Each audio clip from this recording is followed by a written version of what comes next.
सांच को आंच नहीं तो क्यों जांच नहीं? काशी, मथुरा, विश्वनाथ तीनों लेंगे एक साथ। आप दलितों के हिमाचल लड़ने की कोशिश कर रहे हो, जातिवाद में बांट रहे हिंदुओं को, सारे हिंदू हैं क्या हम? जब हमारी आत्मा पर कोई खंजर घोंपे तो भी क्या हम चुपचाप बैठे रहें? राम हमारी आत्मा है, शिव हमारी आत्मा है, कृष्ण हमारी आत्मा है। मेरी बात सुनिए। बोलिए बनाएंगे, क्यों बांट रहे बोलिए हैं? बनाएंगे, बोलिए बनाएंगे, सुनिए। बोलिए बनाएंगे, ना बोल लीजिए बनाएंगे। हाँ, राम पैदा हुए ये कब पता चला इनको? ये कब पैदा हुए प्लॉट नंबर पता है इनको? वासुदेव कृष्ण मथुरा में पैदा हुए हैं और रहेंगे। प्रभु राम अयोध्या में पैदा हुए हैं और रहेंगे।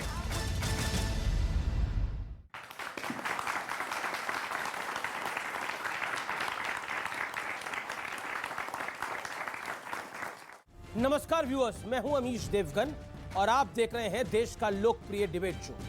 एक बहुत पुराना मुहावरा है, सांच को आंच नहीं। इसका सीधा अर्थ है कि जब कोई व्यक्ति सच्चा होता है तो उसे डरने की कोई आवश्यकता नहीं होती, अर्थात जरूरत नहीं होती। यानी जो सच्चा होता है उस पर कोई आंच नहीं आती। तो सवाल है कि आखिर ज्ञानवापी के मामले में किसे डर लग रहा है? क्योंकि मुस्लिम पक्ष बार बार यह कह रहा है कि जांच रोक दो, हिंदू पक्ष की अर्जी खारिज कर दो। आखिर डर किस बात का है? दोनों तरफ से आस्था का मुद्दा उठाया जा रहा है। ऐसे में सबसे बड़ा समाधान तो यही है कि जांच हो, पड़ताल हो और पूरी। लेकिन बड़ा मुद्दा यह भी है कि ज्ञानवापी के मामले में अब पॉपुलर फ्रंट ऑफ इंडिया यानी पीएफआई की जबरदस्त एंट्री हो गई है। पीएफआई ने आरोप लगाया है कि मुसलमानों को निशाना बनाया जा रहा है, उन पर अत्याचार हो रहे हैं, मस्जिदों को छीनने की लगातार निरंतर कोशिशें हो रही हैं। पीएफआई ने कहा है कि देश भर के मुसलमान ये समय है एकजुट होकर इसका पुरजोर विरोध करें। यानी पीएफआई का भड़काऊ तंत्र पूरी तरह से सक्रिय हो गया है। लेकिन सबसे बड़ा सवाल है कि आखिर सत्य से कौन मुंह छुपा रहा है, उससे कौन मुंह मोड़ रहा है? जांच से आखिरकार किसे डर लग रहा है? इसी सवाल पर आज जनता के बीच होगा सबसे बड़ा संवाद। सांच को आंच नहीं तो क्यों जांच नहीं?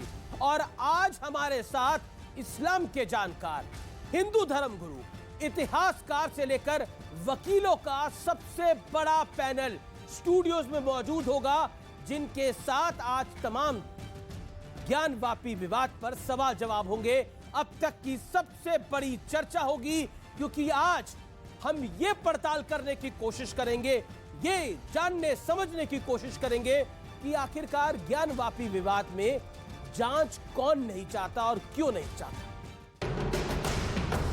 मस्जिद है या शिवाला, ये सच बता ही देंगे, पूछेगी जब अदालत पत्थर गवाही देंगे।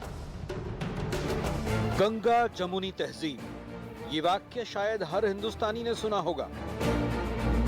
लेकिन आज इस गंगा जमुनी तहजीब की असल परीक्षा आ पड़ी है। वजह खुद ही सुनिए।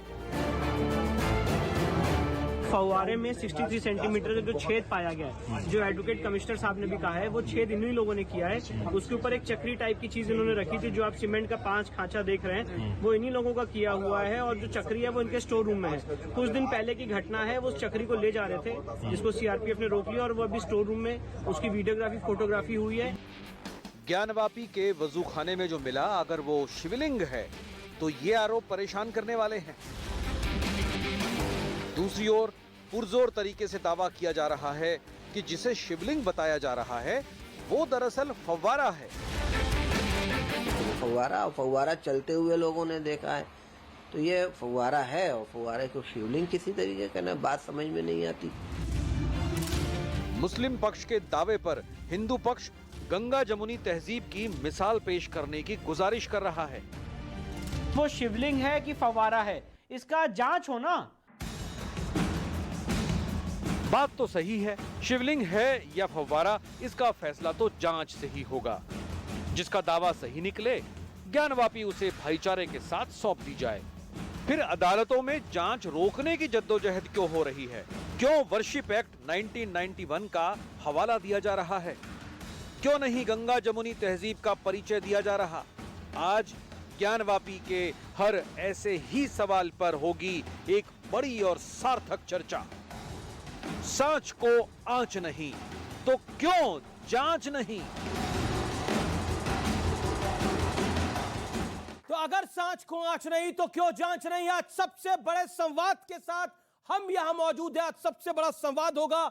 जनता जनार्दन है, देश के युवा है, आपका अभिनंदन है इस कार्यक्रम के अंदर। मेरे साथ इस चर्चा में जुड़ रहे हैं जय भगवान गोयल, अध्यक्ष यूनाइटेड हिंदू फ्रंट के, उनका अभिनंदन है।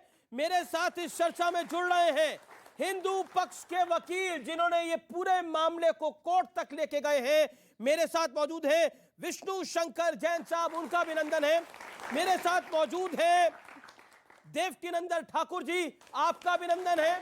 मेरे साथ महंत नवल किशोर दास जी हैं, उनका अभिनंदन है। मेरे साथ दूसरी तरफ प्रोफेसर जुनेद हैरिस हैं, मुस्लिम स्कॉलर हैं, इतिहास के जानकार हैं, उनका अभिनंदन है। मुजीबुर रहमान मेरे साथ इस चर्चा में है, पेशे से वकील हैं, उनका अभिनंदन है। जोरदार ताली से स्वागत करिए।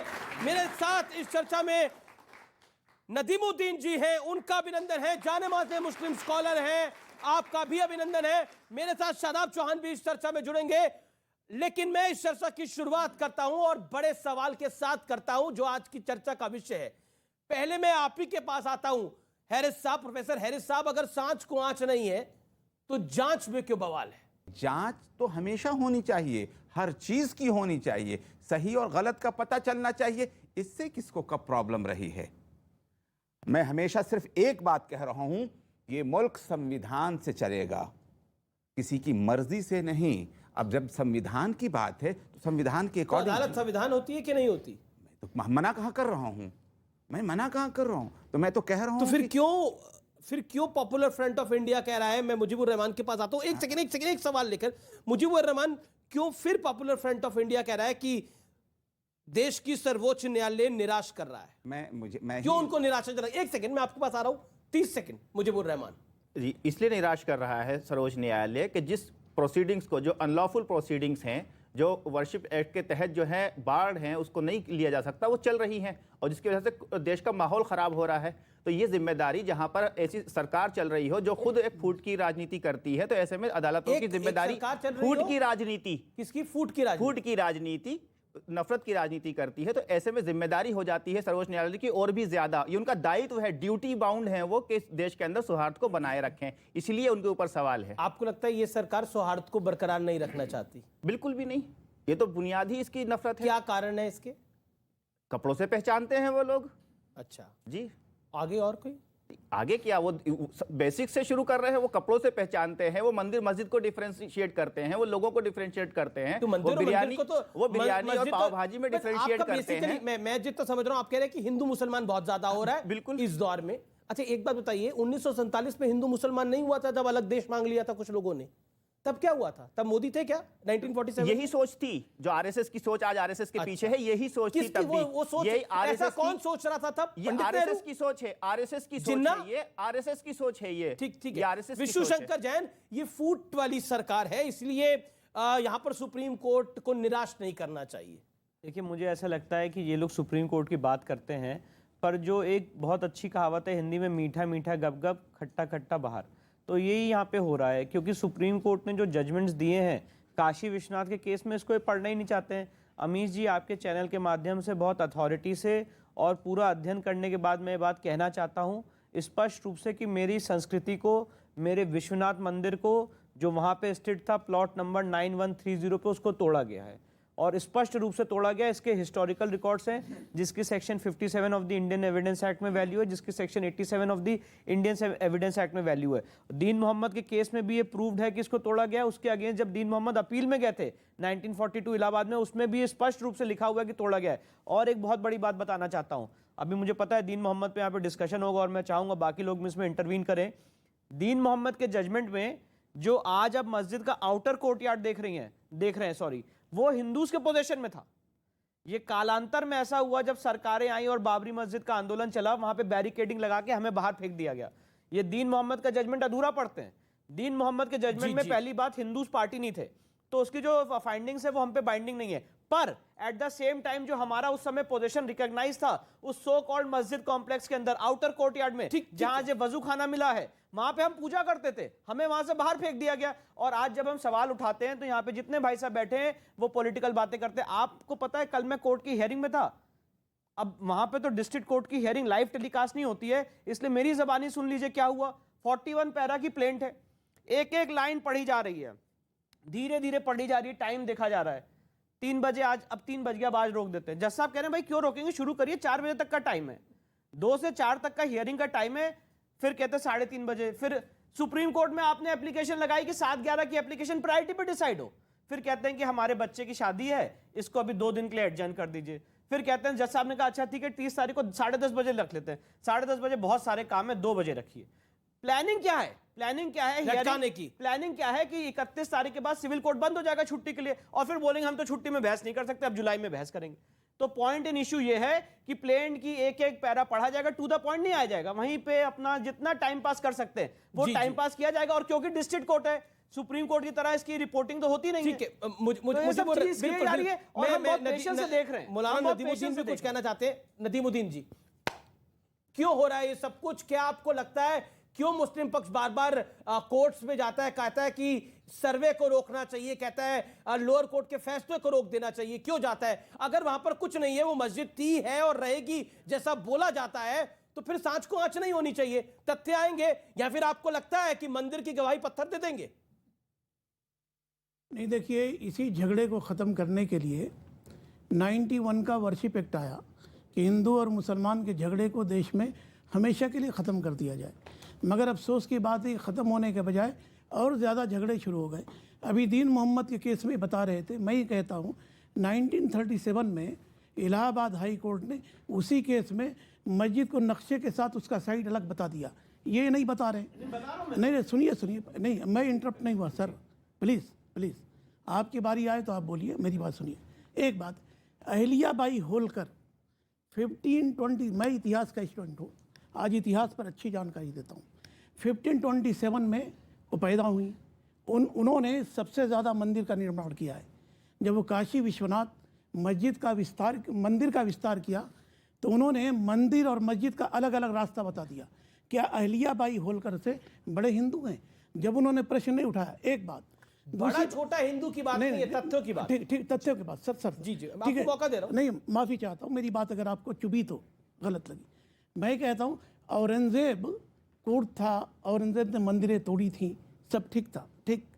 राजा हर्ष ने कश्मीर में कितनी मंदिरें तोड़ी थी? क्या उस पर कभी डिबेट का हिस्सा होता है? अरे सुनिए, नहीं आप इंटरप्ट मत करिए सर। नहीं करेंगे। नहीं, पर महंत जी को भी बोलने कहा ना, एक बात सुन लीजिए 40 सेकंड, अब उनको भी एक आप उड़ क्यों रहे हो?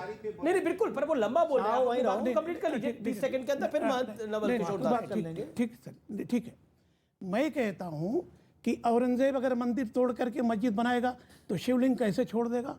क्या शिवलिंग इसलिए छोड़ देगा कि आने वाले समय में वो भाजपा या हिंदू पर चोट लेकर के? अरे औरंगजेब को पता था मोदी आ रहे हैं। सुनिए, अपमान करने के लिए आप शिवलिंग कैसे छोड़ देगा? शिवलिंग को कोई तोड़ पाया है? अरे सुनिए, पहले शिवलिंग को कोई तोड़ पाया है? आपको लगता है? नहीं, सुनिए सर, जी 400 नहीं, आपने बोला ना शिवलिंग कैसे छोड़ देगा औरंगजेब? तो वही तो मैं बोल रहा हूँ ना, मेरी अभी काशी विस्तार जो है कॉरिडोर, अरे छुपा के तो रखा, लेकिन सामने आ जाता है। अब आप ही पक्षकार बन जाएंगे तो मैं क्या बोलूँ? मैं पक्षकार नहीं हूँ, मैं फैक्ट्स को बता रहा हूँ। आपने बोला शिवलिंग को कैसे छोड़ देता? सुनिए सर मेरी बात। जी। अभी काशी विस्तार हुआ, कॉरिडोर बना, कितनी मंदिरें तोड़ी गई, कितनी शिवलिंग तोड़े गए? ठीक है। जब उस पर तो बहस नहीं हुई। चीज क्लैरिफाई करना चाहता था। मेरे यहाँ भाई साहब ने कहा कि अहिल्याबाई होलकर 1527 समथिंग में आई, ये बोला ना भैया? मैं तो शॉक्ड हूँ। सुप्रीम कोर्ट ने लिखा है अहिल्याबाई होलकर 1777 में आई, 200 साल पहले पहुंचा दिया, 200 साल पहले पहुंचा दिया आपने। विश्वनाथ मंदिर बनाया, आपने क्या बोला? 1527 बोला ना? 1700। ठीक है, अब 1777 में आई, इतिहास की जानकारी दे रहे हैं। जी, सवाल भी कई लोगों के होंगे। महंत नवल किशोर दास जी, फिर मैं आता हूँ देवकीनंदन ठाकुर के पास। एक सेकंड, महंत नवल किशोर दास जी। देखिए, हम तो आज भी चाहते हैं कि भाईचारा बना रहे, परंतु सदैव हिंदू को बेचारा समझ लेना। अब मुगले आजम तो हम कहेंगे नहीं। अब इनको मैं पूछना चाहता हूं कि औरंगजेब, पहले तो उनसे कोई लेना देना नहीं, उसने 1669 में एक मस्जिद तोड़ी थी क्या? क्या तोड़ा था? मोहम्मद गौरी ने क्या तोड़ा था? शाहजहां ने क्या तोड़ा था? मंदिर ही तोड़ा था। मूर्ति भंजक थे, मंदिर तोड़ने वाले थे। वो कह रहे शिवलिंग कैसे बच गया? उन्होंने ये शिवलिंग केवल अपमानित करने के लिए, कुल्ला करने के लिए वहां पैर धो रहे थे। ये इनकी मानसिकता है, ये इनकी मानसिकता झलकती है। जिन्होंने तलवार के नोक पर लोगों की चोटियां काटकर टोपी पहना दी, उसी हिंदू समाज को अपमानित करने के लिए शिवलिंग वहां रखा। इन्हें थोड़ी पता था कि इतना पांचा बदल जाएगा, वीडियो यहां आ जाएगा। सोचा भी नहीं था कभी। इन्होंने तो सोचा हम तो मुगले आजम सदा बने रहेंगे, शहंशाह बने रहेंगे, हिंदुओं की चोटी और गर्दनें काटते रहेंगे। ये तो हिंदू समाज जागा, और वो किसी सरकार के नहीं, घूम फिर के वहीं आ जाते हैं। आज जो कुछ वहां हो रहा है अनिल जी, वो कोर्ट के माध्यम से हो रहा है। कोई आरएसएस नहीं कर रहा है। संविधान के सुनिए, संविधान के दायरे में हो रहा है। ये संविधान की दुहाई देने वाले 3 तलाक पे कहां चले जाते हैं, हलाला पे कहां चले जाते हैं, सीसे पे कहां चले जाते हैं। तब नहीं माने तब शहरियत याद आ जाती है। ठीक है, ठीक है, तब शहरियत याद आ जाती है। मैं आपके पास आऊंगा हैरिस साहब। अभी ये कह रहे हैं कि 3 तलाक पर आप कहाँ थे? मुसलमानों ने 3 तलाक को माना। मैं कहता हूँ सबरीमाला पर आप कहाँ थे? ये डिबेट जाके कहाँ खत्म होगी? सबरीमाला पर आप चुप्पी क्यों साधे? वहाँ बिरयानी क्यों खा रहे थे? अरे भाई आप भी तो बिरयानी खा रहे थे ना। जी जी, मुझसे ज्यादा तो बिरयानी जाके पाकिस्तान में आप खा रहे थे। छोड़िए, नहीं देखिए, आप वो बिरयानी पर डिबेट बात मत करिए। हम नहीं गए बिरयानी पर डिबेट वहाँ घूम फिर हाँ, पाकिस्तान तो हमारा ही है। आज भी चिंता मत करिए, वहाँ भी जाने वाले हैं। अखंड भारत होने वाला है, परेशान मत होइए। अखंड भारत होगा, अखंड भारत भी होगा। हम चाहते हैं कि आप सब वापस आओ। ठीक है, एक नवल किशोर दास जी, एक सेकंड, आप मौलाना साहब अपनी बात 20 सेकंड में कंप्लीट करें, फिर देवकीनंदन ठाकुर जी। मैं कह रहा हूँ कि तिबल तलाक पे मुसलमानों ने कब फैसला नहीं माना? बाबरी मस्जिद में मुसलमानों ने कब फैसला नहीं माना? आप नहीं सर, मेरी बात सुनिए, उसके बाद बोलिए। आपने सबरीमाला पर क्यों आपने कहा कि सबरीमाला पे नहीं मानेंगे? जलीकट्टू पर कहाँ गए थे? वकील थोड़ा बनाया है, अपनी बात करो आप। हाँ, तो आपको मैंने भी वकील नहीं बनाया, आप अपनी बात करिए। आप मेरे वकील नहीं है, आप हमारे वकील नहीं है। आप कह रहे हैं हाँ ठीक है, इनको 30 सेकंड का मौका दीजिए, फिर देवकीनंदन ठाकुर। हाँ ठीक है, तिबल तलाक पर भी हमने माना, आने वाले वक्तों एहसान पर किया मानेंगे। आपको लगता है? बिल्कुल बिल्कुल बिल्कुल एहसान किया। हाँ नहीं, एहसान किया नहीं, आप बोल रहे हैं एहसान किया हमने? नहीं नहीं, वो आपकी बाइंडिंग थी। नहीं, क्यों नहीं मानेंगे? सुप्रीम कोर्ट का फैसला आएगा। अरे नहीं, सुनिए, सुप्रीम कोर्ट का फैसला आएगा, क्यों नहीं मानेंगे आप? एक सेकंड, देवकीनंदन ठाकुर। अब आप देवकीनंदन ठाकुर, उनको भी पहली बार मौका मिलना चाहिए। देवकीनंदन जी, देखिए, मैं मानस की चौपाई से ही आज के इस कार्यक्रम का तो आपका चल ही रहा है, लेकिन मैं सोच रहा हूं मैं मानस की चौपाई से शुरू करूं। रामायण में चौपाई है बहुत अच्छी, हम सब जानते हैं। रघुकुल रीत सदा चले आई, प्राण जाए बरु वचन न जाई। और उसी की अगली पंक्ति है, नहीं असत्य सम पातक पुंजा। असत्य के समान इस पृथ्वी पर कोई भी पाप नहीं है। और मुझे दुख के साथ और खेद के साथ ये कहना पड़ रहा है कि ये लोग सब झूठ के साथ दे रहे हैं। ये जितने भी उधर बैठे हुए सब झूठ का साथ दे रहे हैं। अब ये पूछेंगे क्यों? मैं ये जानना चाहता हूं। काशी, अयोध्या, मथुरा, इन तीनों जगह पर हमारे प्राण बसते हैं। हमारे हिंदुओं के सनातन का पूरा आत्मा बसती है, हम सबका जमीर वहां बसता है। अब एक बात बताइए, मंदिर के ऊपर चढ़ के मस्जिद क्यों बनाई गई? दो ही स्थिति में दो व्यक्ति साथ रहते हैं।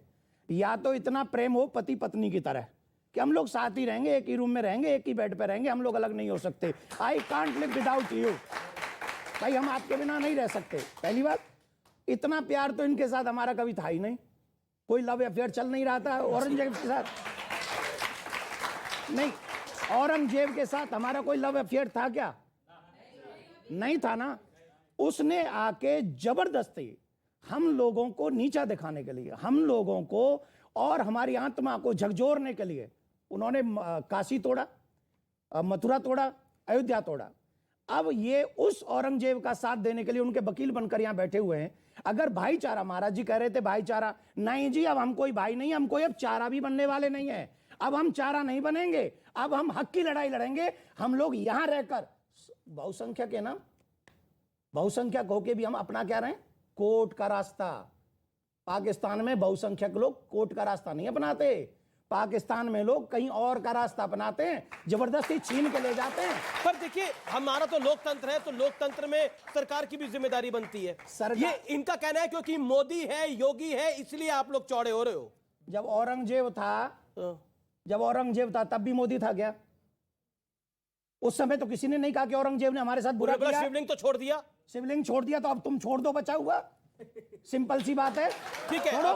जी जय भगवान गोयल जी, मैं आपके पास आऊंगा। जवाब इसका क्या है? बोले कि अगर भाईचारे की इतनी बात है, आप तो इतनी लर्नेड बात करते हैं, आप क्यों नहीं एडवाइस करते हैं? आप तो कहते हैं कि आप सत्य के साथ हैं, सत्य के अगर साथ है तो आप क्यों नहीं एडवाइस करते हैं कि हिंदुओं के 3 स्थान हैं, जो कि काशी है जहां पे भोलेनाथ महादेव का सबसे बड़ा ज्योतिर्लिंग है, मथुरा है जो वासुदेव कृष्ण की जन्मस्थली है, अयोध्या है जो प्रभु राम की जन्मस्थली है। क्या आपको लगता नहीं जैसे आपके लिए मक्का मदीना है, इनके लिए काशी, मथुरा और अयोध्या है? इससे भी ज्यादा, इसलिए कि आस्था की हमेशा कद्र करनी चाहिए, लेकिन तो बोल दीजिए आज। लेकिन सच्चाइयों को समझना बहुत जरूरी है। तो सच क्या है? अब बता रहा हूं मैं आपको। देखिए नैरेटिव क्या चल रहा है, इसको जरा समझ लीजिए इस बात को कि यहाँ पर मंदिर मस्जिद का इशू नहीं है। सवाल ये पैदा होता है, मैं आपके सामने बेटा बिल्कुल क्लियर बात रख रहा हूँ कि 1707 में औरंगजेब मर गया। आप इनको तो बेटा मत कहिए प्लीज। आप हैं कौन रोकने वाले? देखिए आप अपने आप बिल्कुल ये नहीं कह सकते हैं। आप सुनिए, आप ऐसे उंगली नहीं दिखा सकते हमें। माफ कीजिएगा, आप अगर नहीं आप दिखा चाहें सकते। तो हम तो सबके हमारे नहीं, तो आप सब उंगली हैं। नहीं दिखा सकते। हम ये हमारे हैं, आपने अपनों को हिजाब में रखा हुआ है, आप उनको लाते ही नहीं है। ये हमारे हैं, आप हमारे नहीं हैं। आप बेटा मत कहिए। ये सबके आप हमारे हैं। आप ठेकेदार हैं, ठेकेदार नहीं, हमारी हमारे आपकी हैं। पिताजी है क्या? अब अपनी बात आपके ठेकेदार हैं मिलके हैं। बताइए, ये आप एक करके वो कहते हैं कि आपने अपने लोगों को तो अपने नहीं, उनका पॉइंट ये था, ये हिजाब अपने लोगों को तो हिजाब में रखा हुआ है।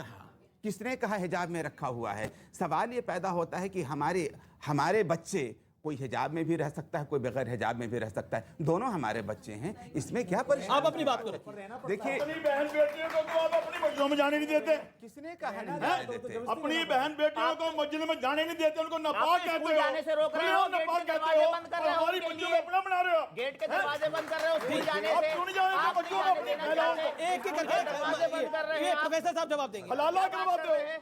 ठीक है, एक सेकंड प्रोफेसर साहब, 30 सेकंड। देखिए मैं आपको बता दूं, झूठ का कोई अंत नहीं होता बेटा। मैं फिर बेटा कह रहा हूं, और इसलिए कह रहा हूं कि आपको बता दूं, कहाँ से अपने मैं उस मस्जिद में नमाज पढ़ाता हूं जिसके अंदर औरतें भी होती हैं। मैं ऐसी मस्जिद में खुतबा नहीं देता जिसमें औरतें नहीं होती।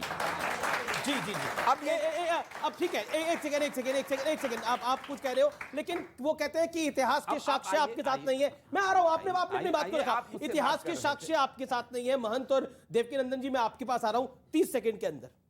देखिए साक्ष्य तो हमारे साथ हैं।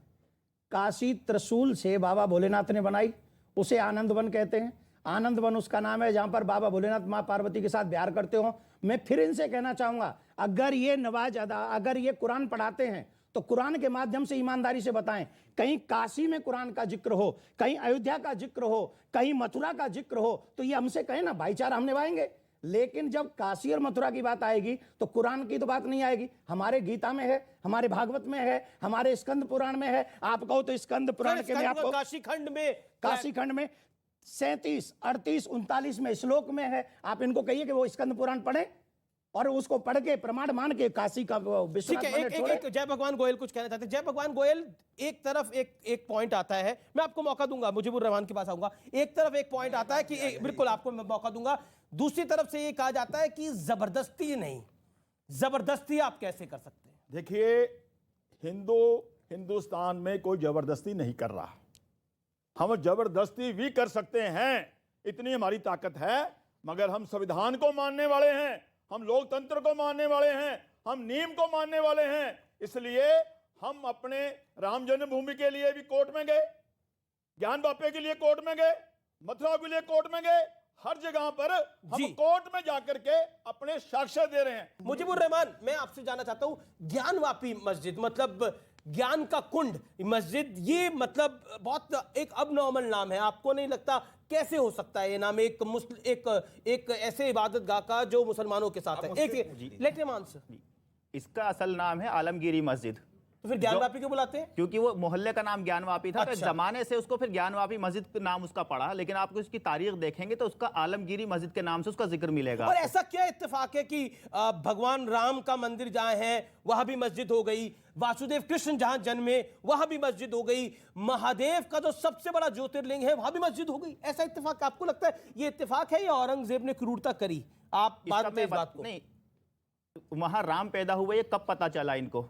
राम तो हजारों साल पहले पैदा हुए हैं, लेकिन इनके किसी पुराण में, किसी किताब में कोई जगह पर का मेंशन नहीं है। क्या बात कर रहे हो? प्रभु राम अयोध्या में पैदा हुए, उस जगह पे पैदा हुए, जो प्लॉट नंबर ये बता रहे कृष्ण जी का, उस प्लॉट में पैदा हुए। देखिए ये नहीं, वो आस्था का सवाल है। यस, आस्था पर प्रमाण नहीं है, तो ये जानबूझ करके मस्जिदों के पीछे ही आपत्तिजनक बात कर रहे हैं मेरे आराध्य के बारे में। ये कहा पैदा हुए, प्लॉट नंबर पता है इनको? ये तो मेरी सेफ्टी की बात कर रहे हैं। और राम प्लॉट नंबर कैसे पता नहीं, ये चला तो वही आपको? बात हो गई। ओवैसी ने कहा था राम की मां ने राम को कहां जना, किस कमरे में जना, हमें बता दे। ये तो वही बात हो गई। बताइए, वासुदेव कृष्ण का पैदा हुए, वासुदेव कृष्ण मथुरा में पैदा हुए हैं और रहेंगे। प्रभु राम अयोध्या में पैदा हुए हैं और रहेंगे। उस पर्टिकुलर प्लॉट पे पैदा हुए, ये कैसे पता चला? ओके, देव पैदा हुए, वही पैदा हुए। वक्त एक ब्रेक का है। न्यूज 18 इंडिया पर आर पार जारी है। कर लीजिए, आइए राजनीति कर लीजिए। आपने बोला, मैंने बोला दलित पुजारी बना दीजिए, तो आप मेरे ऊपर भाग गए। मेरी बात सुनिए। बनाने बोलिए, बनाएंगे, बोलिए बनाएंगे, बोलिए बनाएंगे, सुनिए, बोलिए बनाएंगे, ना बोल दीजिए बनाएंगे। सुनिए, बोल दीजिए अयोध्या में दलित पुजारी बनेगा, बोल दीजिए राम मंदिर का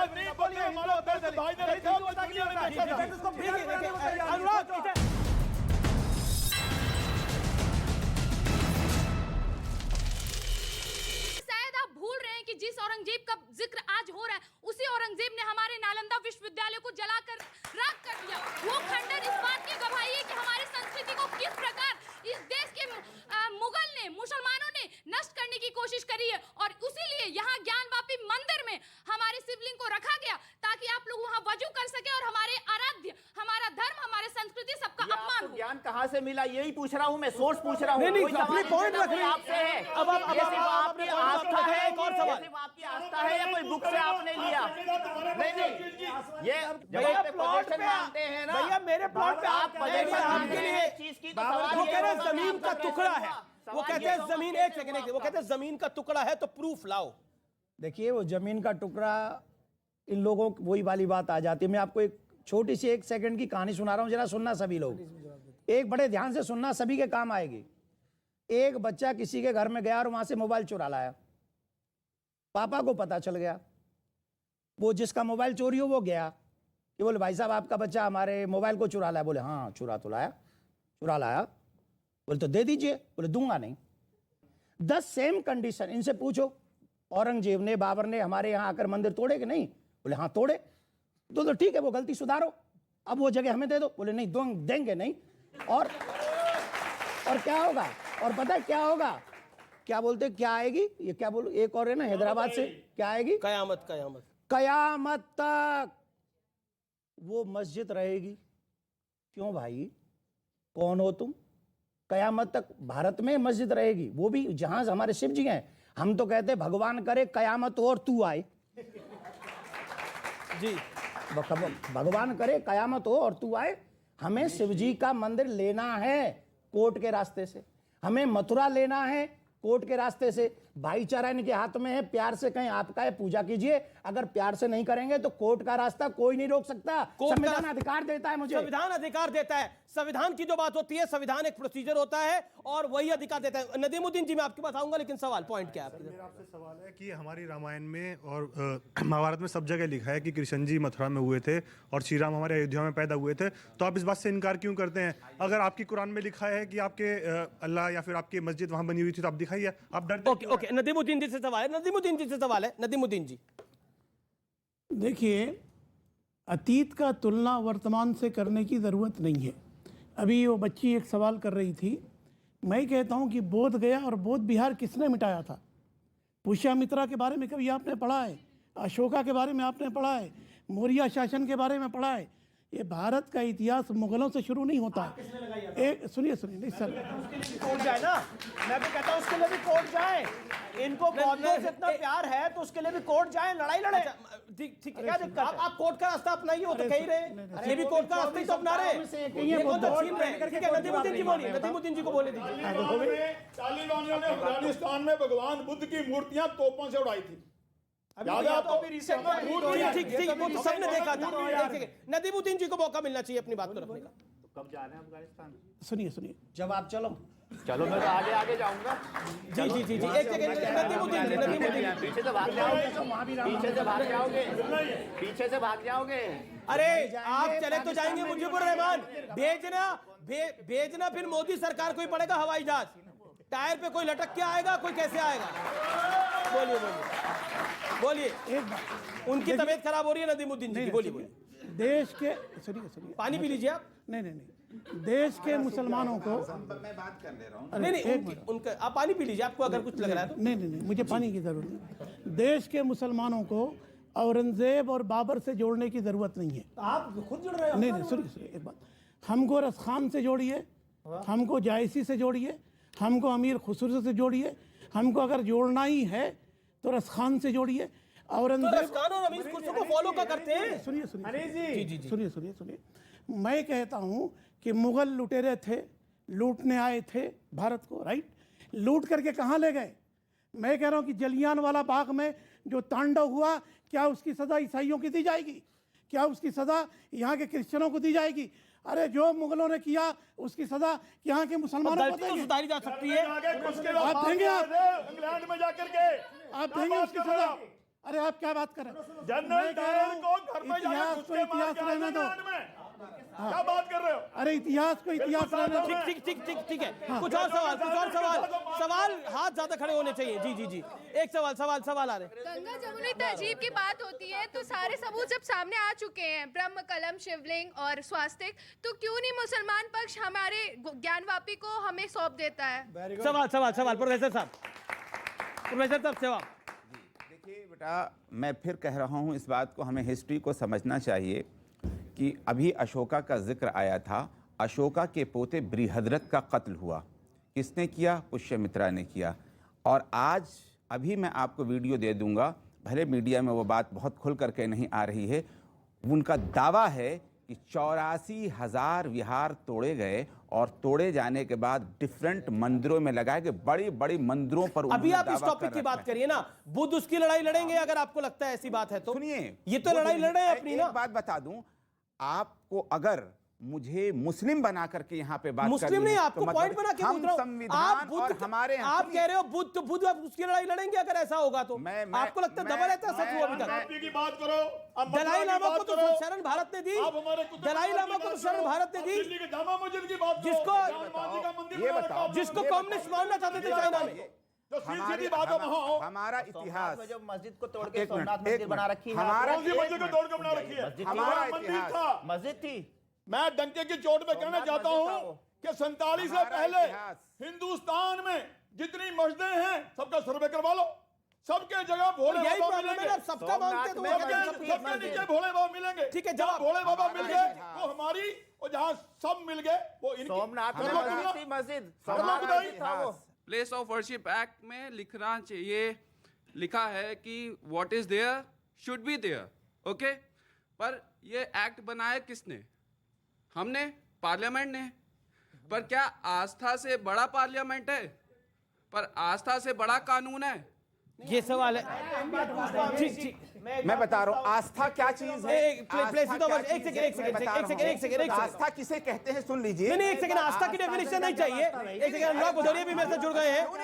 एक सेकंड, पता है सबको आस्था पता है? आपको लगता है आस्था पता है इनको? आस्था क्या होती है? आस्था पता है? ये सारे जितने लोग हैं, ये सारे जितने लोग हैं, इनके पास अगर इतने फैक्ट्स और डॉक्यूमेंट्स हैं और इनका ऐसा मानना है कि किसी मंदिर तोड़ को मस्जिद नहीं बनाएंगे, सपोज कर लेते इनका ये है, ऐसा क्लेम है, तो भैया प्लेसेस ऑफ वर्शिप एक्ट का सहारा क्यों लेते हैं? जरा मुझे समझाएं। प्लेसेस ऑफ वर्शिप एक्ट अंतोगत्वा करता क्या है? ताकि मंदिर टूट के सारे बौद्ध विहार ना बन जाए, कोर्ट जाने का, टूट के बौद्ध विहार बन जाएंगे। प्लेसेस ऑफ वर्शिप एक्ट आपने 3,500 साल तो दलितों ने आपको दबा के रखा, आज भी मैं क्या कहना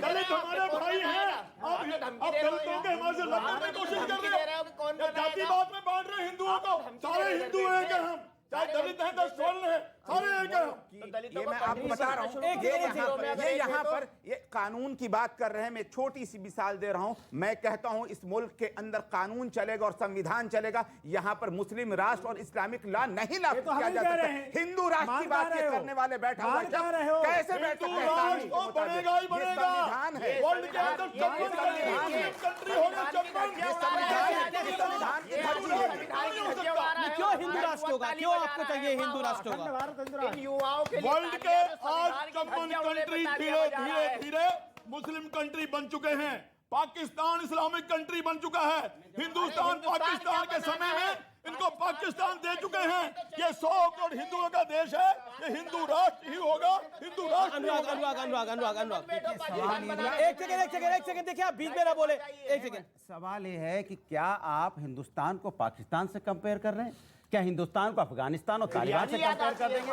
हिंदुस्तान, एक मिनट रुकिए ना आप।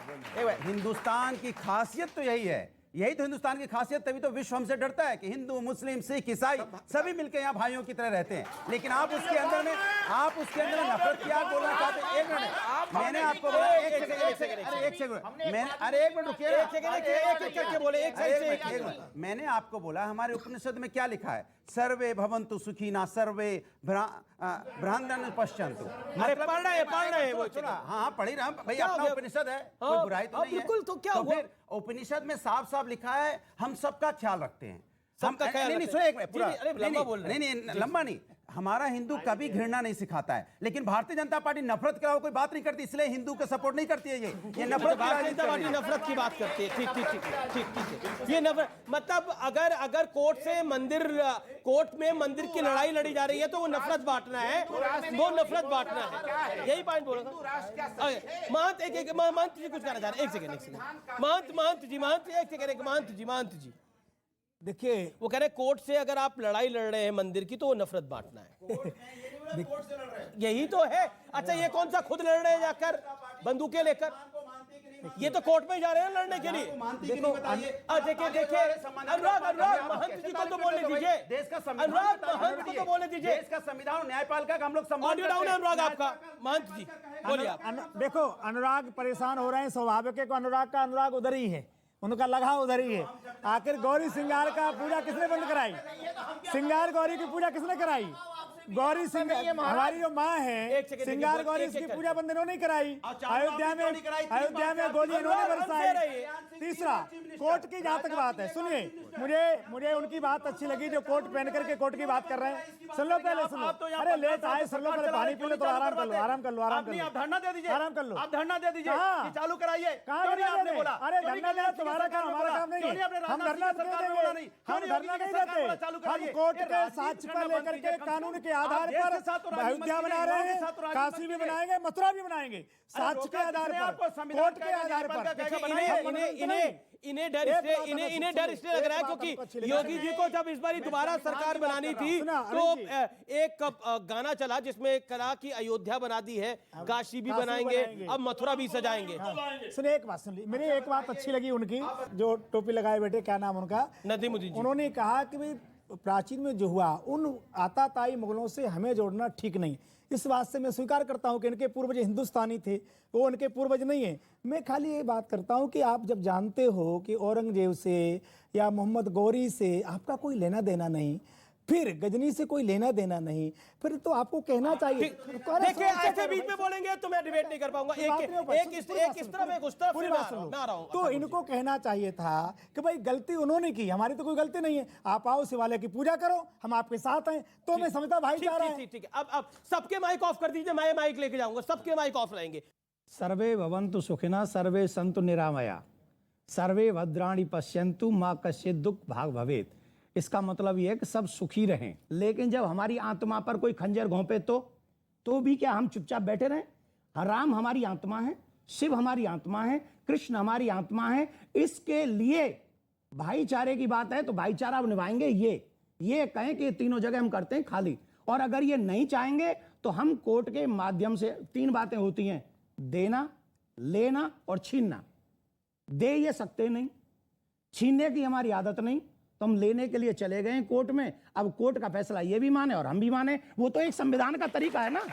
तो आप लोग, आपकी तरफ से ये कहा जा रहा था कि नफरत फैला रहे हैं, तो कोर्ट से अपना हक मांगना कि नफरत फैलाना है? मैंने कहा कोर्ट में ये कोई इसी जाए, तरफ से बोला गया। लेकिन इसके बावजूद नहीं, किसने कहा? कहाँ कोई कह रहा है? मैं तो सिर्फ इतनी सी बात कह रहा हूं कि हम राष्ट्र निर्माण के लिए 1947 में जब हमारा मुल्क आजाद हुआ और जो हमारा संविधान बना, तो उसकी मूलभूत धाराओं को सामने रखते हुए हम राष्ट्र निर्माण की कोशिश करें, हम इस तरह के झगड़ों में ना पड़े। हम तो बार बार इस बात को कह रहे हैं। और रह गई बात ये, जिस बात को ये कह रहे हैं, जिस बात को ये कह रहे हैं, मैं बार बार कह रहा हूं, जब 1707 में औरंगजेब मर गया था और 1735 में वहां पे काशी विश्वनाथ मंदिर हिंदुओं ने बनवाया, और उसके बाद भी हम देखते हैं 19वीं शताब्दी में नंदी जी का वहां पर विराजमान किया गया। जी जी, नंदी वहीं देख रहे हैं जहां शिवलिंग का दावा किया जा रहा है। तो बहुत बाद में रखा गया। मैं कह रहा हूँ मस्जिदी मंदिर है। अगर आप बड़ी इंटरेस्टिंग इंसिडेंट हुआ जब हम सर्वे में गए, तो मस्जिद के अंदर एक कैलेंडर लगा रखा था, ज्ञान व्यापी कैलेंडर। जब उस कैलेंडर को उठाया गया तो उसके नीचे स्वास्थ्य के ढेरों चिन्ह बने हुए थे। पहली बात। दूसरी बात मैं कहना चाहता हूँ, इन्होंने क्या कहा कि वो फव्वारा है कि नहीं है, ऐसे आर्किटेक्चर है। तो इनसे पूछिए जरा भैया, वो चक्री को हटाने की क्यों कोशिश की जा रही थी? अभी कुछ दिन पहले जो सीआरपीएफ ने रोका और कहा वापस स्टोर रूम में रखिए, ये रेड जोन है, यहाँ पे ना कुछ अंदर जाएगा ना बाहर जाएगा। क्योंकि इन्होंने क्या किया, शिवलिंग के अंदर 63 सेंटीमीटर का छेद किया। शिवलिंग तो करीब 3 फुट का है, उसके अंदर 63 सेंटीमीटर का छेद करके ऊपर चक्री लगा दी, 3 फुट पानी से भर दिया कि वो चक्री चलती रहे, और शिवलिंग को एक बाहर से रूप दिया जाए कि ये फाउंटेन है। पर वो भव्य शिवलिंग है भगवान शिव का। और मैं तो सबसे यहाँ पे रिक्वेस्ट करूंगा और सेंट्रल गवर्नमेंट से रिक्वेस्ट करूंगा कि जो कोर्ट की पटल पे आया है उसको पब्लिश किया जाए, पब्लिक डोमेन में लाया जाए, कि लोगों को पता चले कि हम सच बोल रहे हैं कि झूठ बोल रहे हैं। और अगर इनके अंदर एक मिनट, अगर इनके अंदर दम है, इनके अंदर आज दम है, मैं तो इनको चैलेंज करता हूं। एक मिनट सुन लीजिए, आप नहीं बोलेंगे ना, मैं आपको चैलेंज करता हूं, इन सारे लोगों को चैलेंज करता हूं। एएसआई सर्वे का ऑर्डर ऑलरेडी कोर्ट करा चुकी है। ये भाई साहब लोग गए हैं हाई कोर्ट और वहां से स्टे करा रखा है। आज अंडरटेकिंग दे दें कि हम वो स्टे वेकेट कराएंगे और हो जाए एएसआई सर्वे। क्या दिक्कत है? एएसआई सर्वे में क्या दिक्कत है? आप भी कह रहे थे ना कि सच से किसी को परहेज नहीं है, तो एएसआई सर्वे से दिक्कत क्या हुआ है? देखिए, अगर वो शिवलिंग है तो महादेव को तो अपने स्थान पे होना चाहिए। देखिए, राजेंद्र तिवारी ने क्या कहा है, वो भी वहाँ के महंत हैं। हाँ, महंत रहे हैं। अरे सुनिए, काशी विश्वनाथ मंदिर के महंत रहे हैं। ये नदीमुद्दीन जी कह रहे हैं। अरे वहीं पर हैरिस साहब, प्रोफेसर हैरिस भी ऐसे 50 मुस्लिम्स के इंसिडेंट, 50 मुस्लिम नहीं, जिन्होंने रिजवान अहमद तो कह रहे हैं कि सीना था, वीडियो है, फव्वारे से नहाते थे वहां जाके। क्या जी एक सेकंड क्या करते थे तिवारी? नहाते थे वो राजेंद्र तिवारी को नहीं अरे आप अपनी प्राइवेट डिबेट ना करें यहाँ पर, मेरा निवेदन है। ये कोर्ट पेन करके कोर्ट की बात नहीं करते हो। काशी के महंत राजेंद्र तिवारी जी ने कहा है कि वो शिवलिंग नहीं है, वहाँ फव्वारा है। एक बात, गणेश शंकर भी वहाँ के महंत है। अब कहता हूँ कि वो शिवलिंग है या फव्वारा है, आप तो वही तो जांच करवाना चाह रहे हैं।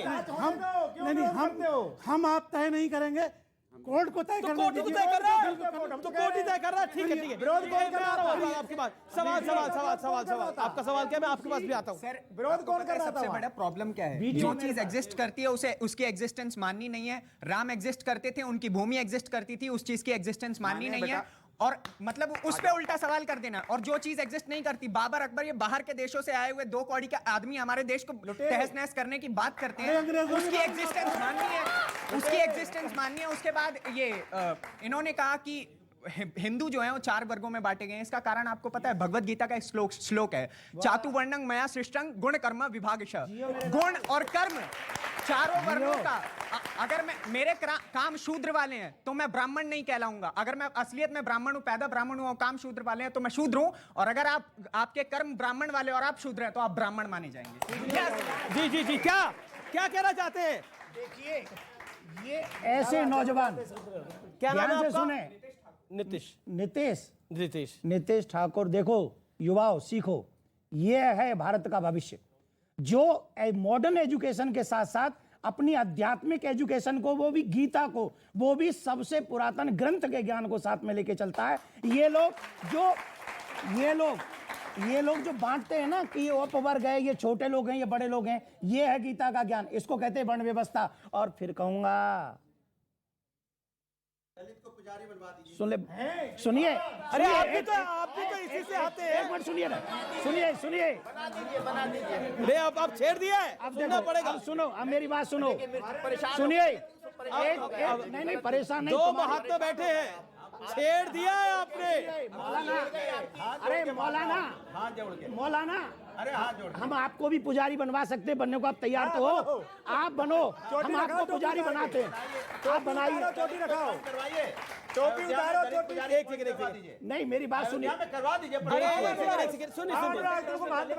हम क्या कह रहे हैं, अनुराग जी ने, आपको मौका दे रहा हूं। अनुराग जी ने पुजारी बनने की बात कही है।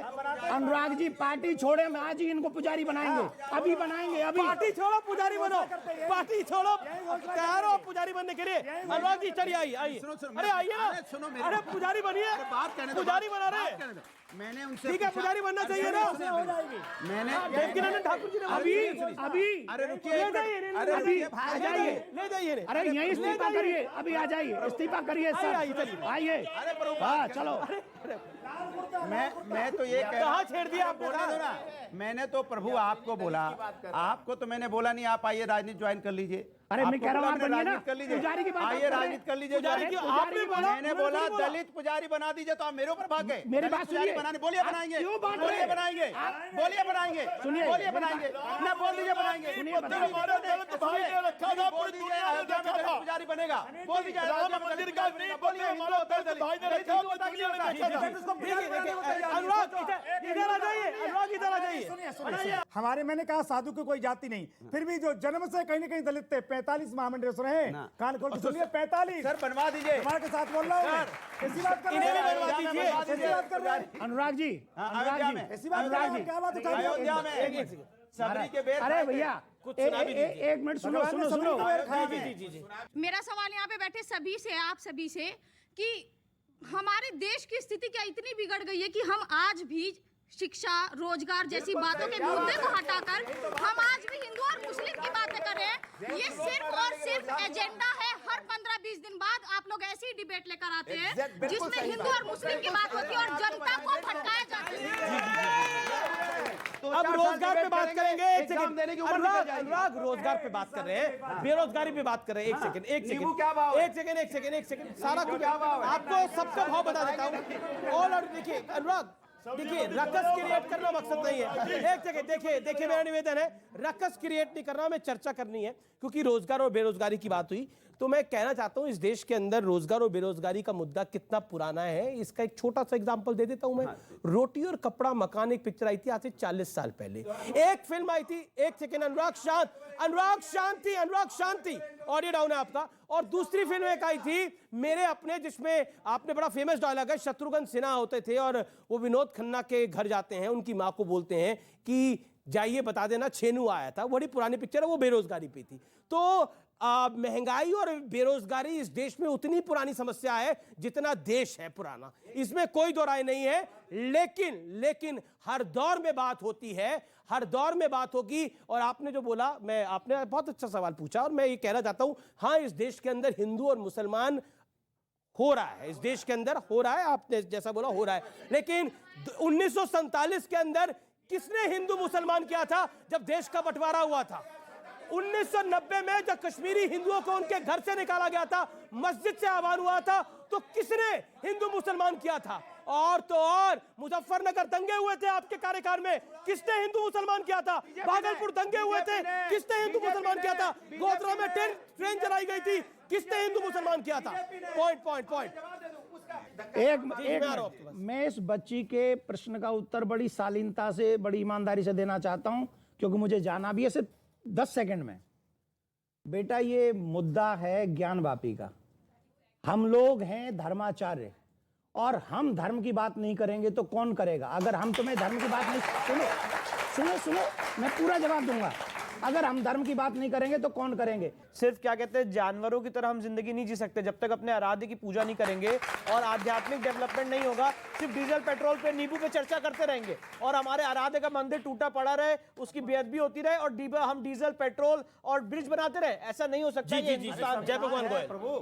हमारे जितने भी प्राचीन मंदिर हैं वो हमारी धरोहर हैं, वो हमारी आराध्य शक्ति हैं, वहां पुण्य मंदिर का निर्माण होगा तो हमारे देव जो हैं वो शक्ति देंगे, हमारा हिंदुस्तान हमारा विश्व गुरु बनेगा और पूरी दुनिया को जीने और चलने का रास्ता दिखाएगा। जी जी 30 सेकंड। धर्म मजहब रिलीजन मोहब्बत के लिए है। अगर इसके जरिए नफरत बांटी जाए तो वो मजहब हो ही नहीं सकता, धर्म हो ही नहीं सकता है। गूगल करिए और आप ये पता लगाइए जिसको आप कह रहे हैं आक्रांता बाहर से आया, औरंगजेब आक्रांता था कि नहीं था? नहीं, मैं बता रहा हूं ना आपको, औरंगजेब हिंदुस्तान में पैदा हुआ, उसका बाप जो है शाहजहां हिंदुस्तान में पैदा हुआ, उसका बाप जो है जहांगीर हिंदुस्तान में पैदा हुआ, उसका परदादा अकबर हिंदुस्तान में पैदा हुआ। क्या करेगा यहाँ औरंगजेब? उसके राज में हिंदुस्तान की जीडीपी 24% थी। देश की जीडीपी 24% थी। कोई भूखा नहीं था। तो औरंगजेब का राज बढ़िया था। बिल्कुल औरंगजेब की जब वकालत होगी तो कैसे होगा? मैं कहता हूं कि अगर मुगलों से नफरत है तो मैं आपके चैनल के माध्यम से कहता हूं, ताजमहल गिरा दो, कुतुब मीनार गिरा दो, हम आपके साथ हैं।